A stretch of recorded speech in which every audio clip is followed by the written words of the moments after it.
Hello friends, good morning. നമ്മുടെ എല്ലാ TV സീരിയലിലേക്ക് എല്ലാവർക്കും സ്വാഗതം. അങ്ങനത്തെ നമ്മുടെ ഫെബിൻ്റെ കാര്യം ചോദിച്ചു കേട്ടോ നവീൻ. അപ്പം അന്തം വിട്ട് ഇങ്ങനെ നിൽക്കുക അനാമിക. എന്താ അനാമിക, അങ്ങനെ ഒരു പേര് കേട്ടിട്ടില്ലേ എന്ന് നവീൻ അന്നേരം ചോദിച്ചു. അങ്ങനെ ഒരാളെ ഇയാൾ അറിയില്ലേ? അപ്പോൾ അങ്ങനെ ഒരു സുഹൃത്ത് എനിക്കുണ്ട്. അത് വെറും ഒരു സൗഹൃദമാണോ അതോ അതിനപ്പുറം നിങ്ങൾ തമ്മിലൊരു ബന്ധം ഇല്ലേ എന്ന് നവീൻ ചോദിച്ചു. ഒരു സുഹൃത്ത് ബന്ധം അല്ലാതെ മറ്റൊന്നും ഇല്ല എന്ന് പറയാ ഈ അനാമിക.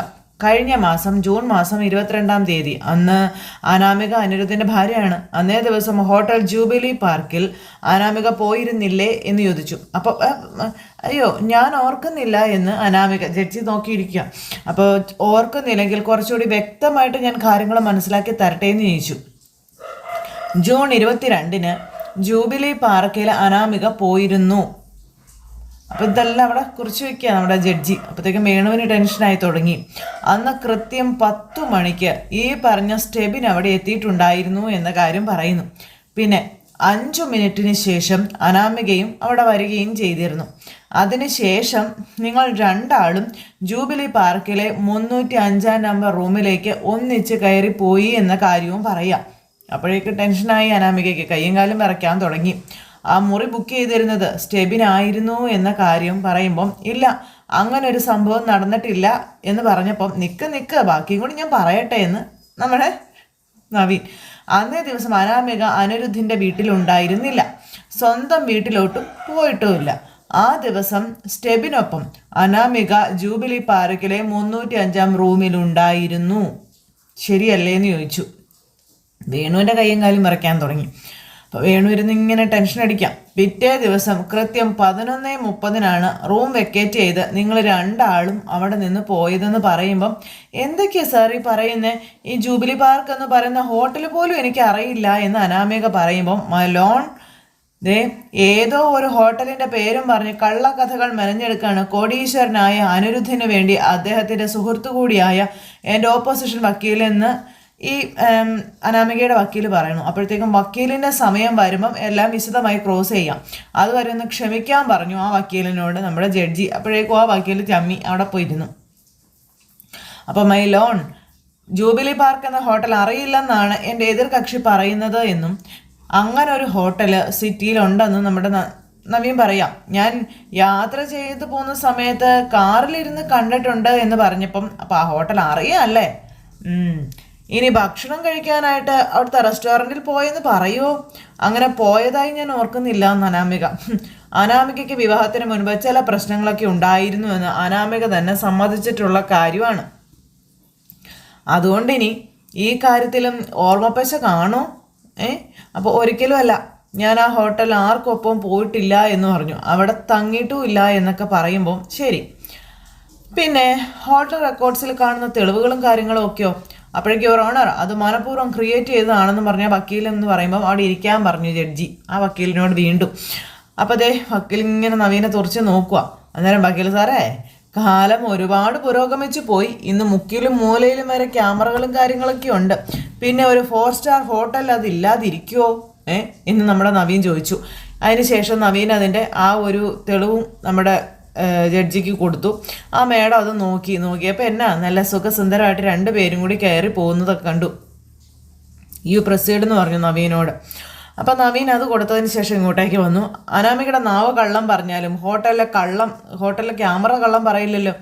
അപ്പോൾ എനിക്ക് സ്റ്റെബിനുമായിട്ട് യാതൊരു ബന്ധമില്ല, എൻ്റെ സുഹൃത്ത് മാത്രമാണ് അവനെന്ന് പറയുമ്പം ഒരു സുഹൃത്തിനൊപ്പം, അതും ഒരാൺ സുഹൃത്തിനൊപ്പം ഒരു 4 സ്റ്റാർ ഹോട്ടലിൽ ഒന്നിച്ചൊരു മുറിയിൽ ഒരു ദിവസം മുഴുവനും, അതായത് ഡേയും നൈറ്റും കഴിയുക എന്നൊക്കെ പറഞ്ഞാലേ അത് വെറും ഒരു സൗഹൃദമായിട്ട് മാത്രം കണക്കാക്കാൻ പറ്റുമോ എന്ന കാര്യം നമ്മുടെ നവീൻ ചോദിക്കുക.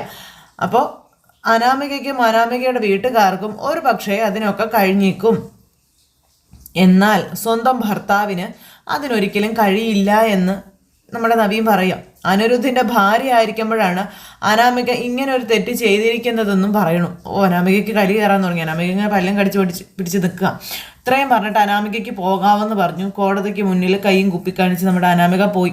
ഈ സമയം മൈലോൺ സ്റ്റെബിൻ എന്ന ചെറുപ്പക്കാരനുമായിട്ട് അനാമികയ്ക്ക് അടുപ്പമുണ്ടെന്ന് ഞാനൊരു കള്ളക്കഥ ഉണ്ടാക്കി പറഞ്ഞതല്ല, അതിന് ജീവിച്ചിരിക്കുന്ന തെളിവുകളുണ്ടെന്നും ആ തെളിവ് കോടതിക്ക് മുന്നിൽ ഹാജരാക്കാൻ ബഹുമാനപ്പെട്ട കോടതി എന്നെ അനുവദിക്കണമെന്ന് പറഞ്ഞു. പ്രൊസീഡ് എന്ന് പറഞ്ഞു. അങ്ങനെ നമ്മുടെ വരേണ്ട ആളെ തന്നെ വിളിച്ചു. ദേ കയറി വരുന്നു സ്റ്റെബിൻ എന്ന ചെറുപ്പക്കാരൻ. സ്റ്റെബിനെ കണ്ടപ്പോഴത്തേക്ക് അച്ഛനും മോളും തീർന്നു. അവരുടെ രണ്ടുപേരുടെയും കട്ടേ വെടവും മടങ്ങി. രണ്ടുപേരും അന്തം വിട്ട് ഇങ്ങനെ നോക്കി ഇങ്ങനെ ഇരിക്കും കേട്ടോ. അവൻ ചതിക്കുവോ, അവനെയും പറഞ്ഞതൊക്കെ സമ്മതിക്കുവോ എന്ന് വേണു പതുക്കെ അനാമികയോട് ചോദിക്കുമ്പോൾ എനിക്കറിയില്ല അച്ഛ, അവൻ ഇങ്ങോട്ട് വരുമെന്ന് പോലും എനിക്കറിയില്ലായിരുന്നു എന്ന് അനാമിക. പിന്നെ എന്താണ് നിനക്ക് അറിയാവുന്നതോ, വേറെ മനുഷ്യനെ മെനക്കെടുത്ത എന്നും പറഞ്ഞ് വേണു ദേഷ്യപ്പെടും അനാമികയോടെ. അപ്പോഴത്തേക്കും നമ്മുടെ സ്റ്റെബിൻ വന്ന് കൂട്ടിൽ കയറി നിന്ന് കോടതിക്ക് നേരെ കൈയൊക്കെ കൂപ്പിയൊക്കെ കാണിച്ചു ഇങ്ങനെ നിൽക്കുവാണ്. അപ്പോൾ കഞ്ചാവ് കേസ് ഉൾപ്പെടെ പലതും ഉണ്ടെന്ന് നമ്മുടെ നവീൻ പറയാ. ഒരു 10 വർഷം ജയിലിൽ കിടക്കണോ വേണ്ടതെന്ന് തീരുമാനിക്കുക കേട്ടോ എന്ന് നവീൻ ഇങ്ങനെ സ്റ്റെബിനോട് പറയണു പതുക്കെ, ആരും കേൾക്കാതെ. അപ്പോൾ സ്റ്റെബിൻ എന്ത് ചെയ്യുന്നു എന്ന് ചോദിച്ചു. പ്രത്യേകിച്ചൊന്നും ചെയ്യുന്നില്ല എന്ന് പറഞ്ഞു. എന്താണ് ക്വാളിഫിക്കേഷൻ? ഞാൻ ബിടെക് ആണ്, കമ്പ്യൂട്ടർ എഞ്ചിനീയറിംഗ് ആണ് കഴിഞ്ഞ. അപ്പോൾ എത്ര നാളായത് കഴിഞ്ഞിട്ടെന്ന് ചോദിച്ചു. അപ്പോൾ 4 വർഷമായെന്ന് പറഞ്ഞു. എന്നിട്ട് എന്താണ് കമ്പ്യൂട്ടറിന് ഇത്രയും സാധ്യതയുള്ള സമയത്ത് ജോലിക്കൊന്നും പോവാത്തത്? അതുപിന്നെ ഞാൻ UK പോകാനിരിക്കുകയായിരുന്നു എന്ന് പറഞ്ഞു. അപ്പോൾ ഈ അനാമിക എന്ന പെൺകുട്ടിയെ സ്റ്റെബിന് അറിയാവോന്ന് ചോദിച്ചപ്പം അറിയാമെന്ന് പറഞ്ഞു. എങ്ങനെയാണ് അറിയാവുന്നതെന്ന് ചോദിച്ചു. ഞങ്ങൾ +2 തൊട്ട് ഒന്നിച്ച് പഠിച്ചതാണെന്ന് പറഞ്ഞു. അപ്പോൾ അങ്ങനെയുള്ളൊരു പരിചയമുള്ളോ? അപ്പോൾ അല്ല, എൻ്റെ വുഡ് ബി ആണെന്ന കാര്യം സ്റ്റെബിൻ ഇങ്ങനെ പറയണു. അപ്പോഴത്തേക്കും ടെൻഷനാകാൻ തുടങ്ങി ഇവർക്ക്. എല്ലാം പറയുമെന്ന്. അപ്പം അനിരുദ്ധും അനാമികയെ 2ആയിട്ട് ജീവിക്കുകയാണെങ്കിലും അവർ നിയമപരമായിട്ട് വേർപിരിഞ്ഞിട്ടില്ല. ഇപ്പോഴും ഭാര്യ ഭർത്താക്കന്മാർ തന്നെയാണെന്ന കാര്യം നവീൻ അന്നേരം അവിടെ പറഞ്ഞു. അപ്പോൾ ഡിവോഴ്സ് നടക്കുന്നതിന് മുൻപ് എങ്ങനെയാണ് അനാമിക തൻ്റെ വുഡ് ബി ആവുന്നതെന്ന് ചോദിക്കുമ്പോൾ അത് അനാമികയ്ക്ക് അയാളെ ഇഷ്ടമല്ല, അയാളുമായിട്ട് ഇന്നല്ലെങ്കിൽ നാളെ ബന്ധം പിരിയുമെന്നുള്ള കാര്യം സ്റ്റെബിൻ പറയുക. അത് കഴിഞ്ഞ് ഒന്നിച്ച് ജീവിക്കാവുന്നതാണ് അനാമിക എനിക്ക് തന്നിരിക്കുന്ന ഉറപ്പ് എന്ന കാര്യവും സ്റ്റെബിൻ പറയുക. അത് കേട്ടപ്പോൾ അതേ കിടക്കുന്നു എല്ലാവരും ഞെട്ടി ഒച്ചത്തിൽ ഞെട്ടി. അങ്ങനെ എടുത്ത് പൊളിച്ചടിക്കുക അനാമികയെ സ്റ്റെബിൻ വന്നിട്ട്. അപ്പോൾ അങ്ങനെ ഒരു ഉറപ്പ് വന്നിട്ട് എത്ര നാളായെന്ന് ചോദിച്ചു നവീൻ. അത് കുറേ നാളായെന്ന് പറഞ്ഞു. കല്യാണത്തിന് മുന്നേ നിങ്ങൾ തമ്മിൽ അടുപ്പം ഉണ്ടായിരുന്നോ എന്ന് ചോദിച്ചപ്പം സ്റ്റെബിൻ ഇങ്ങനെ അനാമികയെ നോക്കുക കേട്ടോ. അത് അതെ എന്നും പറഞ്ഞ് ഇങ്ങനെ നിൽക്കുന്നു. എല്ലാം പോയെന്നും പറഞ്ഞ് അനാമിക ഇങ്ങനെ ഇവിടെ ഇരിക്കുക. ആ സമയത്തെല്ലാം ജഡ്ജി അവിടെ എഴുതിയും വെക്കുന്നുണ്ട്. പിന്നെ എന്തിനാണ് തന്നെ കളഞ്ഞിട്ട് അനാമിക അനിരുദ്ധിനെ കല്യാണം കഴിച്ചത്? അപ്പോൾ അത് പിന്നെ അനിരുദ്ധിൻ്റെ കുടുംബം വലിയ സമ്പത്തുള്ള കുടുംബമാണല്ലോ, അയാൾ മൂർത്തീസ് ജ്വല്ലറിയിലെ ഒരു അംഗമാണല്ലോ. അങ്ങനെയുള്ളത് കൊണ്ടാണ് അവരുടെ സാമ്പത്തികം കണ്ട് മോഹിച്ചിട്ടാണ് അനാമിക അനിരുദ്ധിനെ കല്യാണം കഴിച്ചതെന്ന് പറഞ്ഞു. എന്നും പറഞ്ഞിരിക്കുകയാണ് നമ്മുടെ അനാമിക. അതാണ് യുവർ ഓണർ ശരിക്കും സത്യം. അനന്തപുരി തറവാട്ടിലെ പയ്യന് സമ്പത്തുണ്ടെന്ന് കരുതിയാണ് അനിരുദ്ധിൻ്റെ ജീവിതത്തിലേക്ക് അനാമിക കടന്നുകൂടിയത്. അന്നേരം യുവർ ഓണർ ഒരു സാക്ഷിയെ കൊണ്ടുവന്നിട്ട് കള്ളമൊഴി പറയിച്ചാൽ എൻ്റെ കക്ഷിയുടെ സ്വഭാവശുദ്ധി ഇല്ലാതാകുന്നില്ല എന്ന് അനാമികയുടെ വക്കീൽ. അപ്പോൾ ആയിക്കോട്ടെ, ഇപ്പോൾ വക്കീലോട് ഇരിക്കാൻ പറഞ്ഞു ജഡ്ജി. അയാൾക്കാണ് പറയാനായിട്ട് ജഡ്ജി സമയവും കൊടുക്കണില്ല. അപ്പം മൈ ലോൺ, ഞാനിവിടെ കോടതിയുടെ മുന്നിൽ ഒരു കാര്യം ബോധിപ്പിച്ചിരുന്നു. കഴിഞ്ഞ വർഷം ജൂൺ 22-ാം തീയതി ജൂബിലി പാർക്ക് എന്ന 4-സ്റ്റാർ ഹോട്ടലിൽ അനാമികയ്ക്കൊപ്പം സ്റ്റെബിൻ മുറി എടുത്തിരുന്നു എന്നുള്ളത് അതിൻ്റെ തെളിവും ഞാൻ ഹാജരാക്കിയതാണ്. അതുകൊണ്ട് ഇനി നിഷേധിക്കാനൊന്നും പറ്റുന്ന കാര്യമല്ല എന്ന് നവീൻ പറയാം. അതുപോലെ തന്നെ എന്തിനായിരുന്നു റൂം എടുത്തതെന്ന് നവീൻ സ്റ്റെബിനോട് ചോദിച്ചു. സ്റ്റെബിൻ നിന്നിങ്ങനെ നിൽക്കാം. എനിക്കൊപ്പം ഒന്നിച്ചൊരു ദിവസം കഴിയണമെന്ന് അനാമിക പറഞ്ഞു എന്ന കാര്യം സ്റ്റെബിൻ പറയുക. ദൈവമേന്നും പറഞ്ഞ് തലേ കയ്യും വെച്ചിരിക്കുകയാണ് നമ്മുടെ അനാമിക. ഇത് കേട്ടപ്പോൾ എനിക്ക് അവളെ കൊല്ലാനുള്ള കലിയും വരുന്നുണ്ട്. അവനിങ്ങനെ തുറച്ച് നോക്കിയിരിക്കുക. അപ്പോൾ അതിനു മുൻപും നിങ്ങളവിടെ റൂം എടുത്തിട്ടില്ലേ? അന്നേരം അവിടെ മാത്രമല്ല, മറ്റ് പല ഹോട്ടലുകളിലും ഞങ്ങൾ ഒന്നിച്ച് താമസിച്ചിട്ടുണ്ട് എന്ന കാര്യവും സ്റ്റെബിൻ പറയണു. അനാമികയുടെ മുഖത്ത് നോക്കി അനി പല്ലിറുമിയിരിക്കുക. അനിയായിട്ട് ഒന്നിച്ച് ജീവിക്കുമ്പോഴായിരുന്നോ ഇതെന്ന് ചോദിച്ചപ്പം അതേന്ന് പറഞ്ഞു. പൊന്നേന്നും പറഞ്ഞിരിക്കുക വേണു. അവർ തമ്മിൽ കല്യാണം കഴിഞ്ഞെങ്കിലും ഭാര്യ ഭർത്തൃ ബന്ധമൊന്നും ഉണ്ടായിട്ടില്ലെന്നാണ് അനാമിക എന്നോട് പറഞ്ഞത് എന്നും ഫെബിൻ ഇങ്ങനെ പറയുവാണേ. അനാമികയും അനിരുദ്ധും തമ്മിലുള്ള ബന്ധം പിരിഞ്ഞു കഴിഞ്ഞാൽ സ്റ്റെബിൻ്റെ ജീവിതത്തിലേക്ക് വരാമെന്ന് അനാമിക പറഞ്ഞിട്ടുണ്ടോ? അപ്പോൾ പറഞ്ഞിട്ടുണ്ടെന്ന് പറഞ്ഞു. ദൈവമേ എന്നും പറഞ്ഞിരിക്കണേ രണ്ടുപേരും.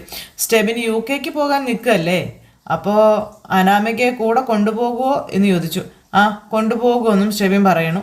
അപ്പോഴും അനാമിക ഇങ്ങനെ ഇരിക്കുന്നു. അതിനൊക്കെ ഭയങ്കര ചിലവല്ലേ, തനിക്ക് അങ്ങോട്ട് പോകണമെങ്കിൽ തന്നെ ലക്ഷങ്ങൾ മുടക്കേണ്ടി വരും. അതിൻ്റെ കൂടെ ഒരാളെ കൂടി കൊണ്ടുപോകുക എന്ന് വെച്ചാൽ അതിന് മാത്രം പണമുള്ള ആളാണോ സ്റ്റെബിനെ ചോദിച്ചപ്പം എനിക്ക് പണമൊന്നുമില്ല സാർ. പിന്നെ അങ്കിളും അനിരുദ്ധും അനാമികയും തമ്മിലുള്ള ബന്ധം പിരിയാണെങ്കിൽ കുറച്ച് നഷ്ടപരിഹാരം കിട്ടുമെന്നും ആ പൈസ UK പോകാൻ തരാമെന്നൊക്കെയാണ് അനാമിക എന്നോട് പറഞ്ഞതെന്നും പറഞ്ഞു. അപ്പൊ കള്ളമാ, ഞാൻ അങ്ങനെ പറഞ്ഞിട്ടില്ലെന്ന് പറഞ്ഞ അനാമിക ചാടി എഴുന്നേറ്റു. ഇരിക്കെ എന്ന് പറഞ്ഞുകൊണ്ട് ജഡ്ജി അനാമിക അവിടെ പിടിച്ചിരുത്തി. എഴുന്നേറ്റ് നിന്ന് ഓരോ അഭിപ്രായങ്ങൾ വിളിച്ചു പറയാനേ ഇത് വീടല്ല കോടതിയാണെന്ന് ജഡ്ജി അനാമികയോട് പറഞ്ഞു. എടോ, സത്യമായിട്ട് പറയണം. ഡിവോഴ്സ് നടന്നു കഴിയുമ്പോൾ കിട്ടുന്ന നഷ്ടപരിഹാര തുക തനിക്ക് തരാമെന്ന് പറഞ്ഞോ UK പോവാനായിട്ട്? പറഞ്ഞതാണെന്ന് സ്റ്റെബിൻ. ഒന്നും പറഞ്ഞിരിക്കുക. നമ്മളെ അവിടെ പൊളിച്ചടിക്കും നമ്മുടെ ഈ സ്റ്റെബിൻ. യുവർ ഓണർ, അതിനെന്തെങ്കിലും തെളിവുണ്ടോ എന്ന് ചോദിച്ചപ്പോൾ തെളിവുണ്ടെന്ന് പറഞ്ഞു. കഴിഞ്ഞ ദിവസം ഇതേപ്പറ്റി സ്റ്റെബിനുമായി അനാമിക സംസാരിച്ചിരുന്നു, വളരെ വിശദമായിട്ട് തന്നെ. ആ സംസാരം സ്റ്റെബിൻ്റെ മൊബൈലിൽ റെക്കോർഡഡ് ആണ് എന്ന കാര്യവും ഈ നമ്മുടെ നവിയും പറയാം. പിന്നെ ആ മൊബൈൽ എടുക്കാൻ പറഞ്ഞു. അപ്പോൾ ഉശോ ദൈവമേ എന്നും പറഞ്ഞുകൊണ്ട് നിങ്ങളെ സ്റ്റെബിൻ ഇങ്ങനെ കിടന്ന് ഉരുളുന്നു. എടുക്കാൻ പറഞ്ഞു, എടുപ്പിച്ചു. അതുകൊണ്ടോന്നതേ നമ്മുടെ ജഡ്ജിക്ക് അതിൻ്റെ കാര്യങ്ങളെല്ലാം എടുത്ത് കൊടുക്കുകയും ചെയ്തു. അതോടുകൂടി ആ പ്ലാനും പൊളിഞ്ഞു, അല്ലെങ്കിൽ ആ ഒരു വാദവും അവിടെ പൊളിഞ്ഞു. അപ്പോൾ അങ്ങനെ ഇവർ തമ്മിൽ സംസാരിച്ച ഫുൾ ഡീറ്റെയിലും ഇവർ കേൾക്കുക. അപ്പം മൊത്തത്തിൽ ഇവരെല്ലാം കേൾക്കുവാണ്. അപ്പോൾ എന്താണോ അനാമികയുടെ യഥാർത്ഥ സ്വഭാവം അതുപോലെ പച്ചയായി ഒപ്പിയെടുത്ത് ആ ഒരു റെക്കോർഡും ഒന്ന് കേൾപ്പിച്ചു. അപ്പോൾ നിന്നെ എപ്പോഴും ഒന്ന് കാണുന്നേ എന്ന് ചോദിച്ചപ്പം ഇപ്പം എൻ്റെ കയ്യിൽ പൈസയൊന്നുമില്ല, അതുകൊണ്ട് 4 സ്റ്റാർ ഹോട്ടലൊന്നും പറ്റത്തില്ല, സാധാരണ ഹോട്ടൽ മതിയെങ്കിൽ നമുക്കൊന്ന് കൂടായിരുന്നു എന്ന് ചേട്ടൻ. അപ്പം നാളെ കോടതി കഴിയട്ടെ, അതിന് ശേഷം നീ വിളിച്ചാൽ മതി, ഞാൻ വന്നോളാമെന്ന് അനാമിക പറയാം. അപ്പോൾ അനാമിക അത് പറയുന്നത് കേട്ട് കഴിഞ്ഞപ്പത്തിന് അച്ഛൻ മോളുടെ നേരെ ഒരു നോട്ടം നോക്കി കേട്ടോ. നമ്മുടെ വേണുവച്ഛൻ്റെ വരെ തൊലി ഉരിഞ്ഞു പോയി. അപ്പോൾ അച്ഛൻ ഇങ്ങനെ നോക്കിക്കൊണ്ടിരിക്കുക മകളെ. അപ്പോൾ നീ ഒന്ന് എഴുന്നേറ്റ് നിന്നേ കൊച്ചേ എന്ന് അനാമികയോട് നമ്മുടെ ജഡ്ജി 4 പാട് നോക്കിയിട്ട് അനാമിക ഇങ്ങനെ എഴുന്നേറ്റ് നിൽക്കുക. ഈ കേട്ടത് നിന്റെ ശബ്ദം തന്നെയല്ലേ എന്ന് ജഡ്ജി അനാമികയോട് ചോദിച്ചു.